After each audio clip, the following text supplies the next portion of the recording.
Okay, so we've got the base, and now we're going to start sanding it. So what I'm going to use, I'm using a mouse sander, and I bought 3 separate pads.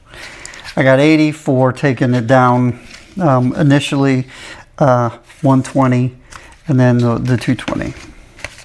So I've got the 80 on it right now. I'm gonna pan the camera down. So I'm gonna wear these puppies so I don't hurt my ears.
All right, so we're all done with the sanding down and getting the paint off of the bass guitar.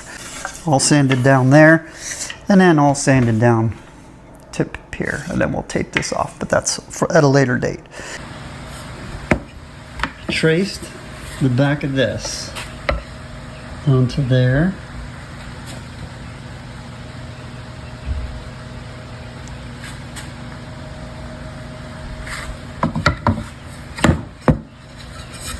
And this part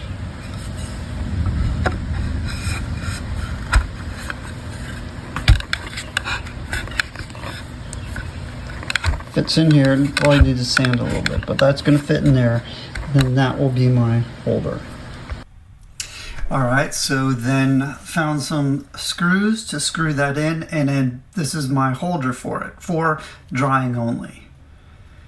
Now I'm going to tape off, mask the headstock to make sure the only thing I want painted is the face of the headstock.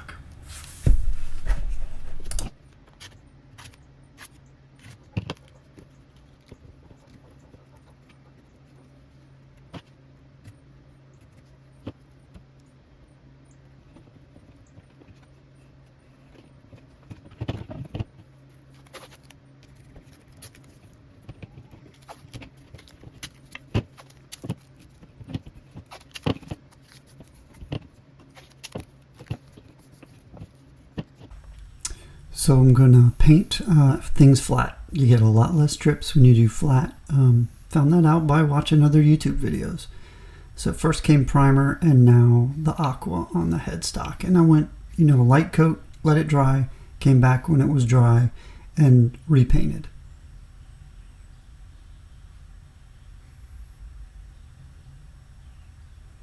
Same thing with the guitar, and my mistake last time was painting it vertical because then you get drips.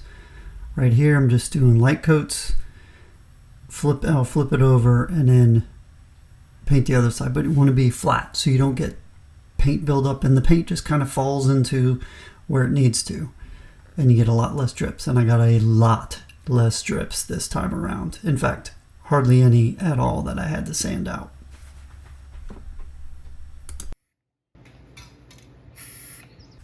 In between coats, I would hang it on my rig that I had to let it dry and then go back and put another coat on. So it came out. I'm pleased with the results of this. Now it's time for polishing. But first, here's what I did for this.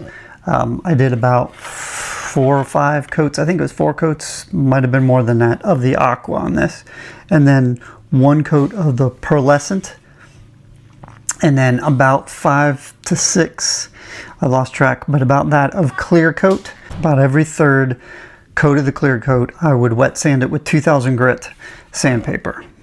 So now it's time for polishing. And first we're going to put down some rubbing compound. First, that fills in all the little holes and imperfections, make it nice smooth, and then we're going to polish. And I'm going to link below to a couple of videos that of stuff I learned on the internet. They do a far better job of explaining things than I do. So I'm going to go with that, but I'm going to show you as I put the rubbing compound on and polish it. And I'm just using a microfiber towel that you can get at Dollar Tree for the rubbing compound. So here we go. It's just car rubbing compound. And I'm just going to put it on.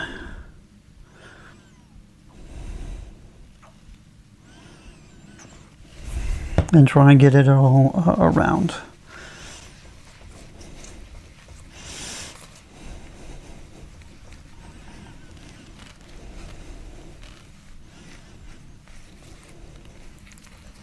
That's quite a bit. Maybe too much. But whatever I don't put on, I'll wipe off the excess.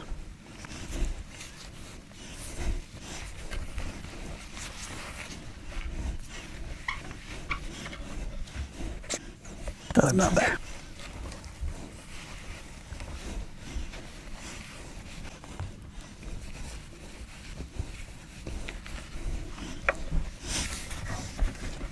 Old t-shirts. Now, next step is polishing. Let that just kind of sit for a little bit.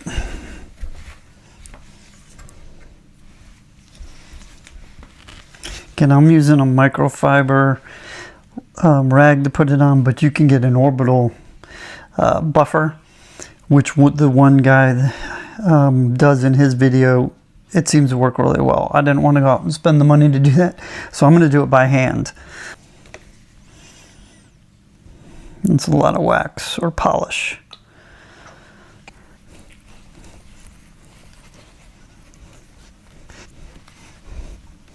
It smells like I'm waxing the car. All right.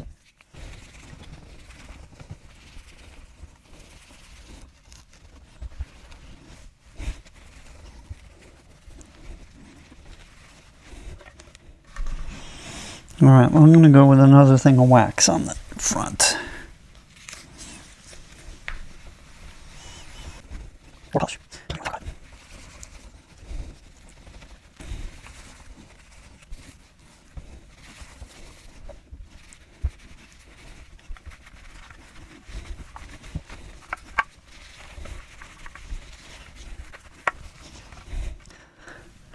Not perfect. Good enough for my taste. Pretty smooth, but not as glossy or as shiny as Some parts are. There's some parts that are pretty shiny right there. And probably because I didn't sand it enough or wet sand it down. But good enough for me.